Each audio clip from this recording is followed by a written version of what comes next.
تو اب اس کو یہی سوچنا ہے کہ جب مجھ سے غلط ہوتی ہیں، مجھ سے غلطیاں ہوتی ہیں تو سامنے والی طرف نظر کر دیتی ہے، اگنور کر دیتی ہے، تو مجھے بھی یہی عمل اختیار کرنا ہے۔ تو جب ہم صرف نظر کرتے رہیں گے، ایک دوسرے کی غلطیوں کو اگنور کرتے رہیں گے، زندگی اچھی گزرے۔ اچھا حضرت، ایک شوہر ہے وہ جانتا ہے کہ باہر کا ماحول اچھا نہیں ہے، لیکن وائف کی طرف سے ضد رہتی کہ مجھے باہر لے کر جاؤ، فلاں جگہ لے کر جائیں، فلاں جگہ لے کر جائیں، وہ شوہر نہیں لے کر جاتا، اس سے بھی آپس میں اختلاف پیدا ہوتے، تو اس میں کس کا قصور ہے؟ کیا فرمائیں گے آپ؟ دیکھیں یہ بعض اوقات اس طرح کی چیز ہونی چاہیے، اس میں کوئی شرم کا بات نہیں ہے۔ ایک طریقہ کار کے مطابق پردے کی صورت میں اپنے آپ کو سیپریٹ کرتے ہوئے اگر خاتون خانہ اس طرح کوئی فرمائش کرتی ہے تو میں یہ سمجھتا ہوں کہ اس مرد کو چاہیے کہ اس خواہش کو ایکسیپٹ کرے۔ شریعت میں اجازت ہے۔ بالکل۔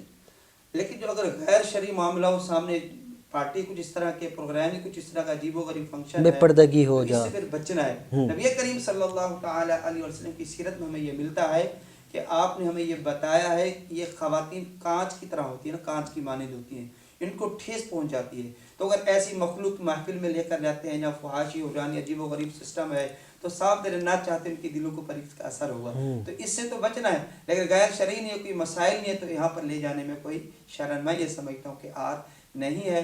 دوسری آخری بات یہ عرض کروں گا کہ بعض اوقات ایک شخص ہے جس نے اپنی زوجوں کو 3 طلاق ایک مجلس میں دے دیا، ساری زندگی امام اعظم کو فالو کرتا رہا، لیکن جب طلاق ہوئی پھر درد اٹھا، پھر پریشان ہوا، اس کے پاس انہوں کا طلاق واقع ہوگی، انہوں نے کا طلاق واقع ہوگی، اب امام اعظم کو چھوڑ کر کسی اور امام کی یا غیر مقلد کی طرف جا رہے ہیں، تو یہ عمل درست نہیں ہے، یہ شریعت کی پیروی نہیں ہے بلکہ یہ نفس کی پیروی ہے۔ اس کو چاہیے اپنے اس عمل سے بچے، ساری زندگی جس فقہ کو جس امام کو فالو کرتا رہا ہے اب بھی اس کے حکم کو ایکسیپٹ کرے اور جو انہوں نے حکم ارشاد فرمایا اس کے مطابق عمل کرے۔ وہ میں نے پہلے ہی کہا نا، ہم لوگ کوشش کرتے ہیں ہماری مرضی کا جواب مل جائے۔ مفتی صاحب بہت بہت شکریہ، بہت خوبصورت انداز میں اس وسیع موضوع پر آپ نے گفتگو فرمائی۔ اللہ رب العزت آپ کے علم میں عمل میں برکت عطا فرمائے۔ ناظرین، آپ سے گزارش ہے ہمیشہ کی طرح اپنا خیال رکھیے، اپنے اہل و عیال، پڑوسی، رشتہ دار سب کا خیال رکھیے۔ وینس ٹی وی کی پوری ٹیم کو اپنی خصوصی دعاؤں میں یاد رکھیے۔ السلام علیکم ورحمۃ اللہ وبرکاتہ۔